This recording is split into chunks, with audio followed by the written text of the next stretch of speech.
todos, judíos y no judíos, todos los hombres de bien, en Occidente y en Oriente, para que esta estrategia fracase.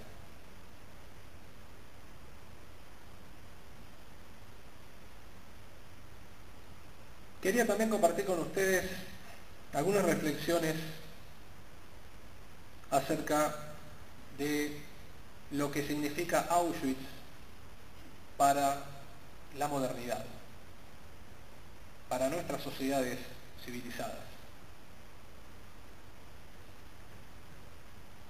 No son buenas las noticias que vienen de la sociología,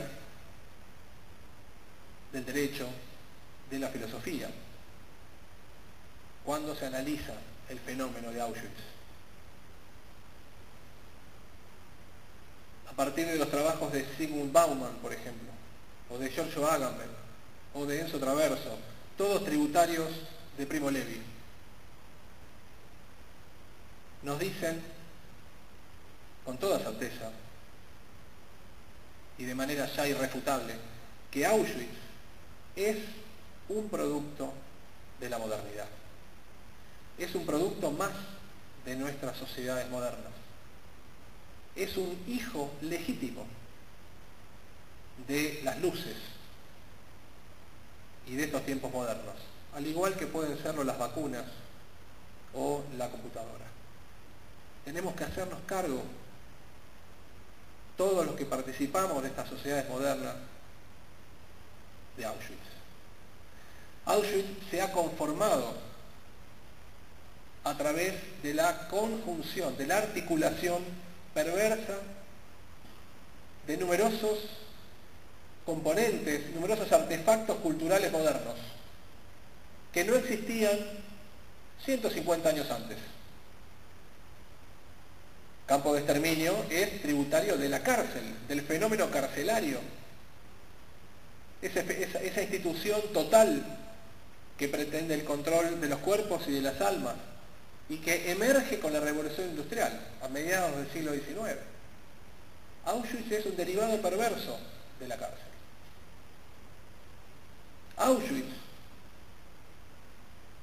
utiliza la lógica fordista del montaje en cadena de la fábrica, otro hijo de la técnica y de la revolución industrial, desarrollado a fines del siglo XIX, principios del siglo XX. La segmentación, el montaje en cadena. En Auschwitz bajaban las víctimas de los trenes y en 2 horas y media estaban saliendo como cenizas por las chimeneas. Y al mismo tiempo había un montaje paralelo de confiscación de todos los bienes que llevaban, que eran despachados hacia el Reich para su aprovechamiento. Auschwitz no hubiera sido posible si no era a través del empleo de otro artefacto moderno, la burocracia. Esas largas cadenas de funcionarios por donde se transmitían las órdenes criminales de deportación, de asesinato, de exterminio, que comenzaban en Berlín, en la oficina 4B4 de asuntos judíos de la Gestapo de Eichmann, pasaban por las ciudades, las capitales de los países conquistados, por Budapest, por Ámsterdam, por París, y llegaban luego a los campos de exterminio. Larguísimas listas de funcionarios, todos criminales, todos autores. Hilbert dice, en cada uno de estos escritorios, los funcionarios tenían plena conciencia de que esa pila de formularios era una cruel metáfora de las pilas de cadáveres en los campos de exterminio. Semejante empresa criminal que involucró cientos de miles de autores, directos o mediatos, no pudo haber sido posible con tanta eficiencia, con tanta fría eficiencia de Alemania, de Austria y de los países conquistados de no haber sido por la lógica y el empleo de la burocracia, de las burocracias estatales especialmente. El cuarto artefacto cultural moderno, que subyacía también en la ideología del régimen nazi y de la Shoah, la doctrina política imperialista, que está presente en el pensamiento hitleriano desde sus inicios, desde Mein Kampf. La doctrina del Lebensraum, del espacio vital en el este, al cual la raza superior tiene derecho, y entonces hay que suprimir, exterminar, correr a las poblaciones autóctonas, judíos en primer término, eslavos en segundo término. La doctrina política imperialista como una ideología moderna y que por supuesto fue patrimonio de todos los países europeos a partir del siglo XIX. Está en el centro de la escena en la provisión de discursos funcionales para la Shoah.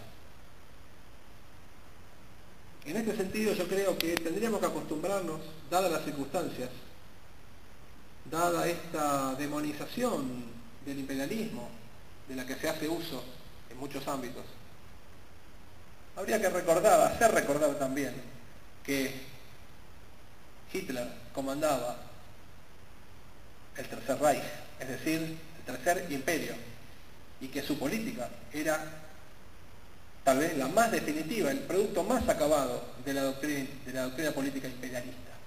Si hubo un imperialismo que llevó a últimas consecuencias, su ideología fue Hitler y los nazis. De modo que si hay que demonizar al imperialismo, pues empecemos por el imperialismo de Hitler, lo cual nos debería llevar al respeto absoluto del principal colectivo perseguido por ese tercer imperio, que fue el colectivo judío. El último artefacto cultural moderno que explica Auschwitz es el de la absoluta vigencia en todo Occidente, incluso previamente al ascenso de Hitler al poder, de las doctrinas supuestamente científicas que consagraban el racismo, la superioridad de ciertas razas respecto de otras, para desechar, por ejemplo, la raza negra o las razas indígenas.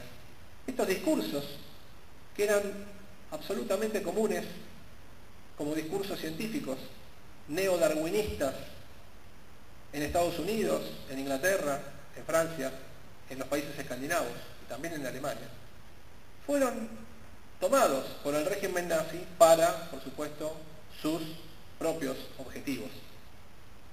Pero los nazis, con estos discursos, proveyeron una base de legitimación,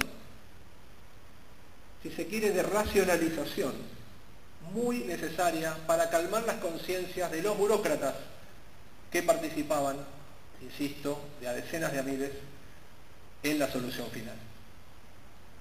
Cárcel, fábrica, burocracia, doctrinas políticas imperialistas, doctrinas científicas racistas, todos productos modernos, no existían un siglo y medio antes. Esto demuestra, sin lugar a dudas, que Auschwitz no hubiera sido posible en su magnitud, en su grado de perversidad, en otros tiempos. Y por lo tanto, nosotros como ciudadanos occidentales de estas sociedades modernas tenemos que hacernos cargo de Auschwitz. Y esto entonces es el primer cometido para judíos y para no judíos de preservar la memoria de la Shoah y recordar lo que fueron aquellos años, qué fue el nacionalsocialismo, cuáles fueron sus antecedentes. Yo creo que además tenemos un cometido y una obligación de preservación y de conmemoración de la Shoah como ciudadanos latinoamericanos.